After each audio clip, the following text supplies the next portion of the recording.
Hello and welcome to Dining with Death, True Crime Tuesday. One of my longtime viewers, poor old Roy, is a retired Dallas policeman. He sends me information that not everyone has access to, and he's been a great resource for me on a few cases. You have most likely heard about this case. It became a national sensation, but in the last few years, it's been mostly forgotten. Part of what I like to do here is bring attention back to older cases. And I also asked you recently what you wanted to see more of, and you resoundingly said cold and unsolved cases. This is one of those cases. This case has always stood out because there is such clear videotape of the perpetrator, but there's also something very, very strange about the footage. This case is also very disturbing to a lot of people because this murder took place in a church. A church is supposed to be somewhere that you're safe. We all know that's not always true, but it would be nice if we could respect each other's places of worship, keep them safe, even if we don't agree with everything that goes on in that church. So yes, that's upsetting to a lot of people. On top of the fact that a woman was murdered, she was murdered in a church. Today I'm going to let you in on how some of these retired Texas cops feel about the footage I'm going to show you. This is a strange one, and I also am going to be very curious to see what you think about it. This is the story of the strange murder of Missy Bevers. Let's get into it.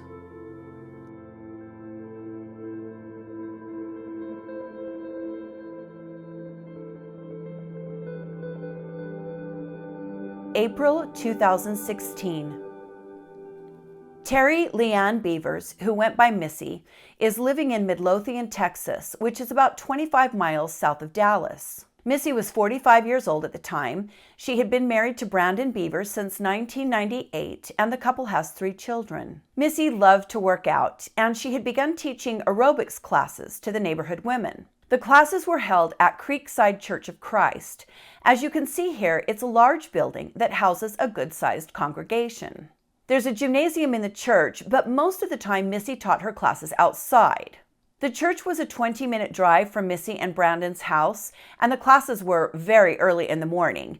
Missy was motivated to stay in shape. She ran, she biked, she exercised. It was a big part of her life. The program she was teaching at the time was called Camp Gladiator.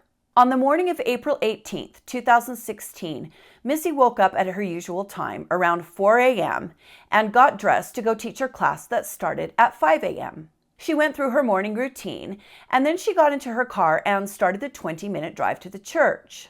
What Missy didn't know, could not have known, is that not long before she was to arrive at the church, this happened. Watch this footage closely.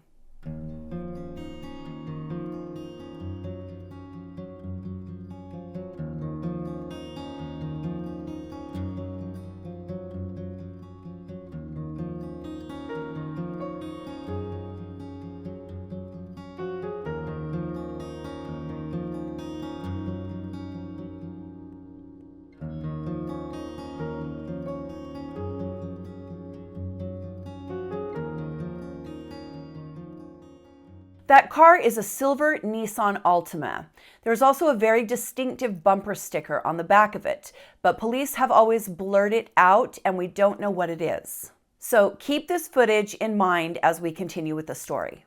Missy arrives at the church, which surprisingly is covered with cameras that run 24/7 when they're motion activated.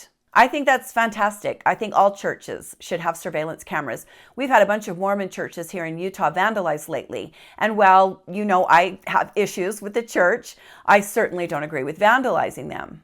I also know that there are a lot of jobs church members are asked to do that require them sometimes to be alone in churches. So yes, I think it's a good idea that churches have surveillance cameras. I was really impressed this one did.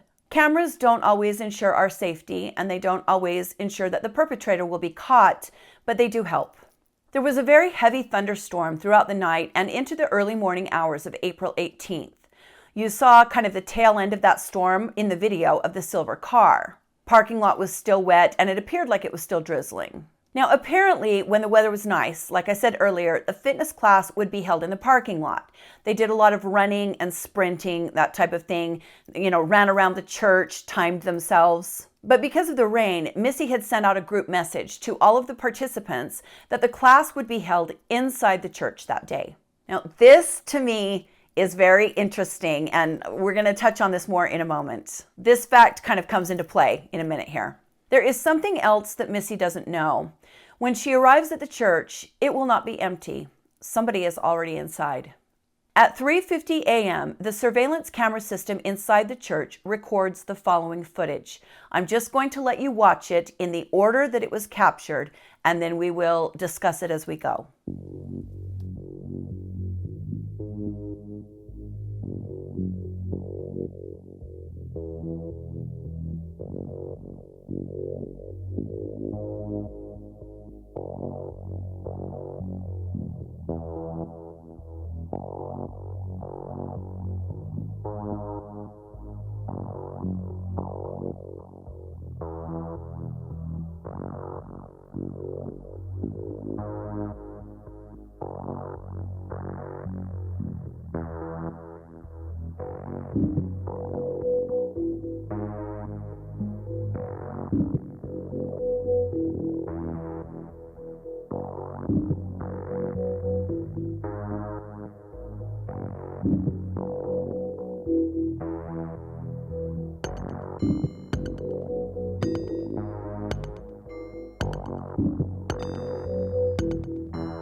As you saw there, the suspect is in police-style body armor.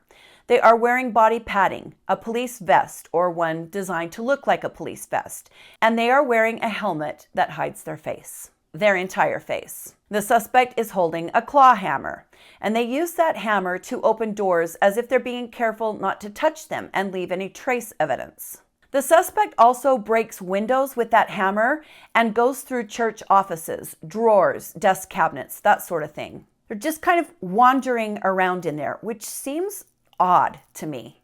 At 4:16 a.m., Missy arrives at the church in her pickup truck. At 4:20 a.m., she is caught on surveillance footage walking through the church. What happens next? Missy Bevers is murdered by the person on the surveillance footage wearing the police gear. Most of us do not know the details of that murder. The police have kept a lot of those details very close to the vest. I've read threads and articles that state the police do in fact have the murder on camera, and I've read threads and articles that state it occurred in a place in the church that wasn't covered by a camera. I don't know which is true, and even my contact is not 100% sure. But I do believe Missy became aware that she wasn't alone. This church is covered pretty well, so some part of the murder has to have been captured on camera. Either the perpetrator going in, coming out, something has been caught that we have not seen, we don't have access to. What the majority of us do know is that at 4:35 a.m., one of the participants arriving to take the class pulls up into the parking lot. So now we've got 25 minutes for the class to begin, but this person does not go inside the church. She actually sits in her car and waits for it to be closer to 5 o'clock. Now, I found this detail to be interesting. You got a better chance of seeing Jesus in that class than you do me, because I do not get up that early in the morning. I am not a morning person. So to find out that someone got there 25 minutes before the class started, maybe she couldn't sleep, I don't know, but these ladies were serious about their fitness. My hat is off to them. I'm actually glad that she sat in her car for a few minutes. Maybe had she gone in earlier, She might have met the same fate as Missy. So just before 5 a.m., 2 class participants walk into the church. I'm sure that was caught on camera, and I'm sure their reaction was caught on camera. We haven't seen it. But right at 5 a.m., 2 calls come into the 911 dispatch center. These women have found Missy Bevers. Missy has been found dead inside the church, and I'm sure these women were just in a panic. I tried to find audio recordings of the 911 calls, but I wasn't able to. If any of you know of a link, I'd love to hear those calls, so please post them in the comments if you ever find them. I'm pretty good at digging around, so maybe they're not out there. At 5:01, the Midlothian Fire Department is dispatched to the church. At 5:03, the Midlothian Police are dispatched to the church. So the fire department arrives at 5:07 and the police arrive at 5:10. The church is cordoned off and the crime scene is established. Detectives are brought in and a search warrant request is quickly drawn up. At 6:25 a.m., the police receive their search warrant and they begin with Missy's truck that is still there in the parking lot. A little later on that day, the police release just a few still frames from the surveillance footage that they have taken from inside the church. They don't release the videotape yet. The public is shocked to see these images. It's shocked to learn that the perpetrator has been caught so clearly on camera. At this point, the police state to the public that the motion-activated surveillance cameras inside the church, quote, did not record any interaction between Missy and the suspect. Now, this causes a lot of confusion, which probably that was what was meant to do. They didn't want to give away too much. Interaction would mean them speaking or some type of confrontation. Apparently, that did not take place. They've said that didn't take place. But because of what I'm going to show you in a moment, we do know that Missy heard something and turned her head just before she was attacked. So again, it's not completely clear. So what I want to talk about is what I said a few moments ago. It'll become an element later on. Did this person in the church know that the class had been moved inside because of the rain? Did this person even know there was an aerobics class? Did this person know Missy was going to be there? There's so many questions. But the rainstorm is interesting to me because it changed what normally would have happened that morning. Normally, the class would have been outside. I don't even know that the church would have been unlocked. So how would the perpetrator know, if they knew that the class was going to be happening, that it was not happening outside, happening inside, unless they watched that church and they knew that when it rained, they did it inside? There's just so many factors, but the rain kind of throws a monkey wrench into it, right? Now, here's the other question I have. We've seen the silver Nissan circling in the parking lot. We know the cameras caught Missy's truck pulling up. So where is the footage of the suspect entering the building? More importantly, where is the footage of the suspect leaving the building? Obviously, the police haven't released it. Now, keep in mind, when that suspect left the building, the student sitting in the car, the one that pulled up at 4:35, was most likely already there. Think about how terrified that woman must have been to find out that as she sat in her car, Missy was either dying inside or had just been killed, and that the killer was still in the building. Missy got to the building at 4:20. Now, of course, there's a chance that the murder only took a couple of minutes and the killer was gone before that student pulled in at 4:35. But even if that's the case, there's still going to be footage of that killer leaving the building. The police have a lot more than what we've seen. After the discovery of the body and the investigation takes place, it's later on in the day now, Missy's body was removed from the church and taken for autopsy. The police decided not to release her cause of death due to an ongoing investigation. That was then. Later on that same day, the police held a brief press conference and they kind of walk back a statement that they made earlier. And this is where we really get down to the nitty-gritty of this case. We all assume a suspect like this is a male. But what if it isn't? My police officer friend Roy has watched this footage over 100 times. He has also spoken with some retired Texas Ranger friends of his that have also watched the video hundreds of times. They believe that you are looking at a female.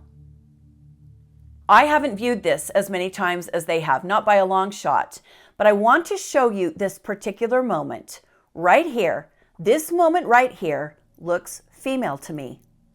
I can't really verbalize why. I can't give you an explanation, but it just looks female to me. Now, this motion, these movements, the kind of lifting of the hammer and the looking around, not so much. I also have to say that I know men that I feel have more of a feminine look to them when they move. I'm actually thinking of one person in particular that I know that moves a lot like this person does, and it's a male. So on the day of the murder, the police had stated they were looking for a male. Well, later on, they walked that back and they stated they did not know if the subject was male or female. My contact on this case, Roy, gave me his login info so I could search the Dallas News database. And let me tell you, there are a lot of articles that came out really every single day for a while. Some of them even contradict themselves because one day it's a man, one day it's a woman, one day they're sure, one day they're not. It was just kind of a lot of info coming out very quickly. But really, one of the most important elements of this case is this a male or a female? Because it would change the motivation. It would change why that person was there. It would change everything if it's a female. The FBI became involved in this case. I don't know exactly what the protocol is as to why the FBI gets involved in some cases and not others, but they did assist on this case. Agents contacted a doctor, a podiatrist. For my foreign viewers, a podiatrist is a doctor that specializes in feet, and they have to go to school, I believe, 10 years. They do a lot of surgery on feet, and they specialize in reconstructing injured feet, that sort of thing. The podiatrist that was brought in on this case is a doctor that has helped in many cases over the years where a suspect's face is covered. Why? Because podiatrists are also specialists on gait. Not this kind of a gait, but gait, the way a person walks, the way they hold themselves as they walk, the way their arms swing, the way their feet turn outwards or inwards as they walk. I found some footage of this podiatrist talking about what he saw when he watched the tape. I found it very interesting, and I think you will too. The FBI asked Dr. Nierenberg to apply his expertise to video of the Missy Bevers murder suspect. When I took this case on, I had a police officer put on similar armor and walk with and without the armor. He says wearing that heavy gear and carrying the weapon would affect gait. So it's difficult to know if that's how the killer would move in regular clothing. And while much has been made of the way the suspect walks, you can see how the left foot is just slightly out-toed there and the right is significantly out-toed in this person. Nierenberg says that is not uncommon. A large number of people in the population obviously are going to have that. Another big question in the case is gender. People aren't sure if the killer is a man or a woman. And Dr. Nierenberg says neither is he. You can't make a determination if it's a male or a female because of variation in gait. That is a dangerous thing to do. This is not the only video Nierenberg studied. He says investigators from the case sent him recordings of people to see if he thought they walked like the suspect. The FBI sent me persons who were of both genders. I don't believe they knew that they were being recorded. Of the men and women they sent you, how many did you say could be possibilities? I believe one. He says the FBI thanked him for his time and said they'd be in touch if they developed new evidence. That hasn't happened. He says the one thing about the case that he can't forget is the video never seen by the public. It just sticks with you because you know what's coming. He saw Missy Bevers inside the church. He says she turned her head, startled, appearing to hear something off camera. It was very likely the moment she realized she was not alone. We've all watched those horror movies where you say you got to get out of that house. And, and this was the real thing. To be clear, the doctor did not see the murder, but he tells us what he saw has stayed with him. What do you think of that footage, of that theory? There are moments when the suspect leans up against the walls for kind of support, and that right foot does appear to be strangely positioned. Some people have even posited that the suspect has a prosthetic leg or foot. The gait is very distinctive. I just find it so odd that the person wanders around aimlessly, just through the halls of the church. They're definitely not hiding or crouched down in a corner stalking. They're like browsing. Almost. It's odd. This is really strange behavior, and I'm really curious to know what you think of the footage. In the days following the murder, some information comes to light that people who knew Missy find surprising. Very shortly after the killing, investigators get a warrant and they search Missy's cell phone, her iPad, and her computer. Missy has been speaking to someone other than her husband. Details on this are very, very sparse, and we have to give the police the leeway they need to keep things like that private. This is a cold case, but apparently Missy had been exchanging messages with someone that the police characterize as familiar and flirtatious. Some of these messages were then characterized as intimate, and those messages had been deleted off of Missy's devices, but the FBI was able to recover them. Nothing ever truly disappears from your computer or your cell phone. Now, again, I wish I could give you more details on this, but the police are keeping things very close, and I understand that. On April 21st, the police obtain a third search warrant, and that warrant, which is public, contains some information that lets us know Missy died from a head wound and that an unknown instrument was used to kill her.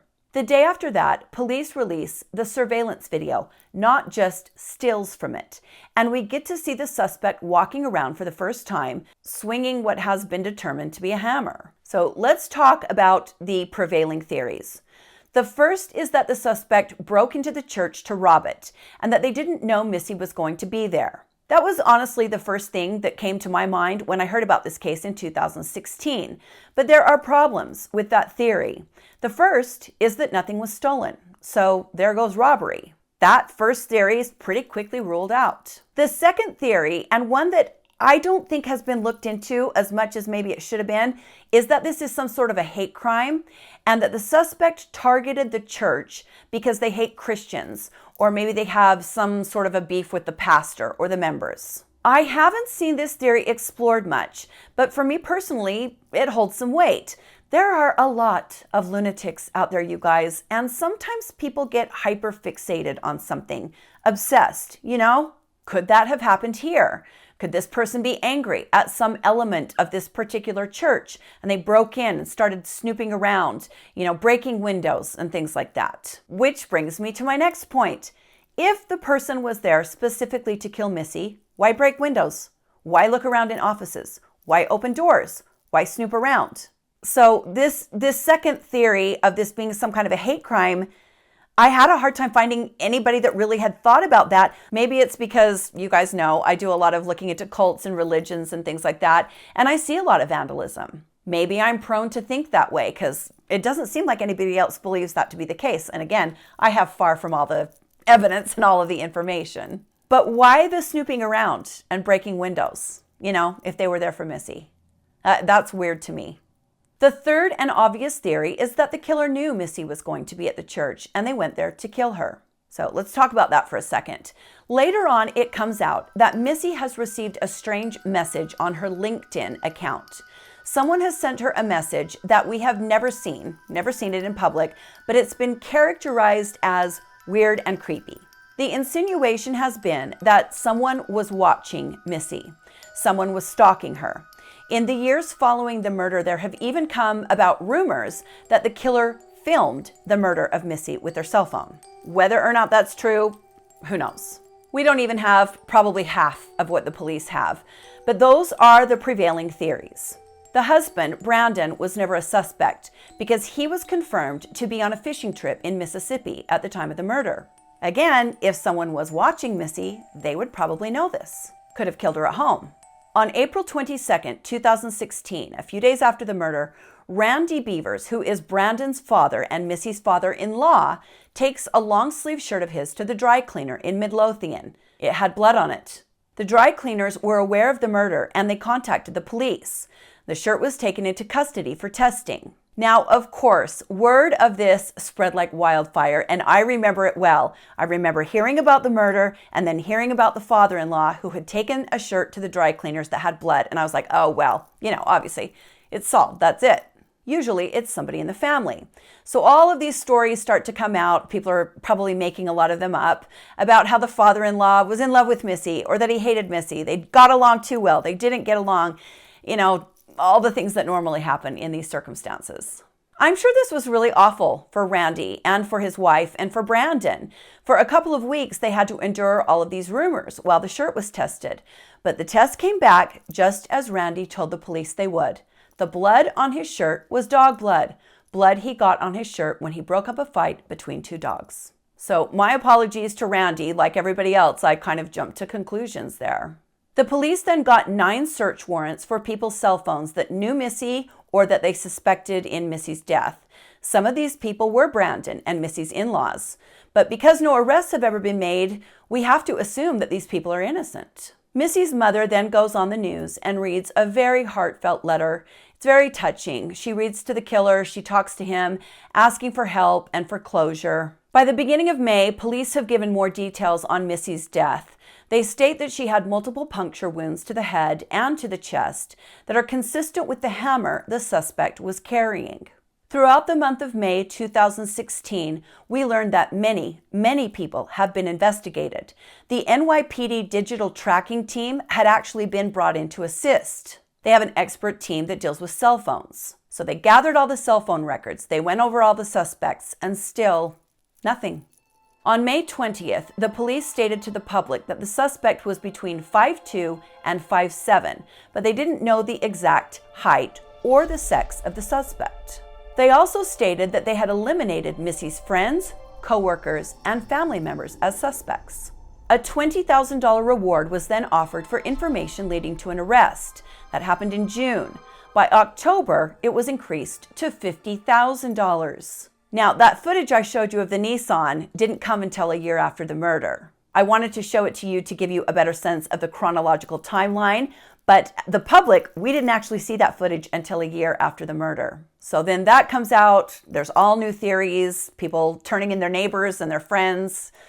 Then in April of 2019, 3 years after the murder, the police state that they've been able to get an exact height for the suspect and that it is 5 foot 8 inches tall.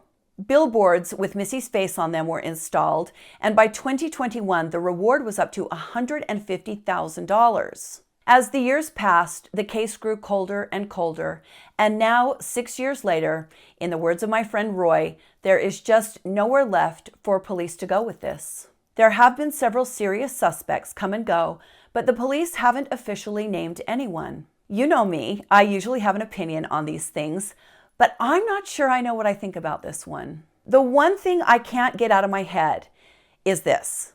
If the person dressed in police protective gear goes there to kill Missy Bevers, why the snooping around and the window breaking? That just sticks out in my head. It's weird. The obvious reason they would do that was to try to make it look like a robbery, but they didn't take anything. If they were breaking the windows to make it look like a robbery, why wouldn't they take something? And why were they walking around and snooping in drawers and offices and things like that?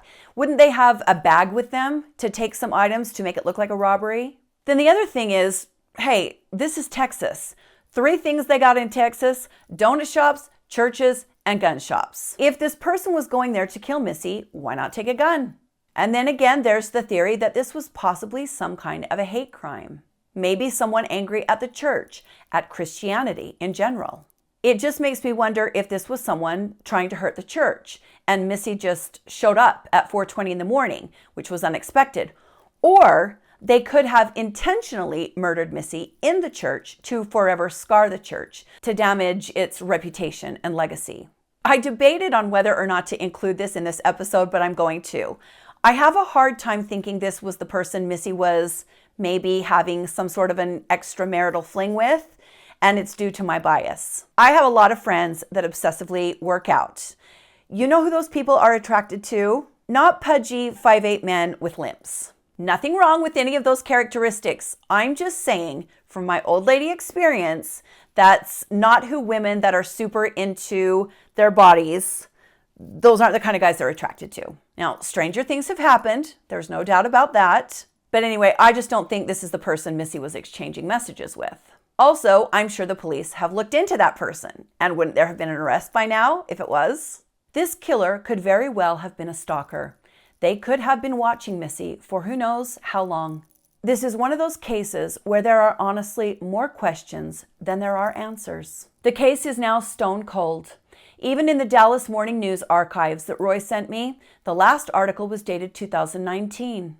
I cannot imagine what this has been like for Missy's family, for her husband, and especially for her children. I want them to know that our community is thinking of them and hoping for some sort of closure on this matter. If you know anything at all that you think might help, please contact the Midlothian Police Department at 972-775-3333. Department representatives have stated that they receive leads on this case almost daily and that they are determined to find out who killed Missy Bevers early on that rainy Texas morning. Thank you for joining me today on Dining with Death, True Crime Tuesday. Hit the like button if you liked the video, subscribe to my channel if you want to support me, and you can even join my Patreon. You will get some bonus content there if you do. We do some dinner episodes where you come to dinner with us, do a little behind the scenes stuff. It's been kind of fun. The ultimate goal here is to raise money for cold case DNA storage testing, and you can help with that for a couple bucks a month. Stay safe, my friends, and be kind to each other. And I'll see you next time on Dining with Death. Bye.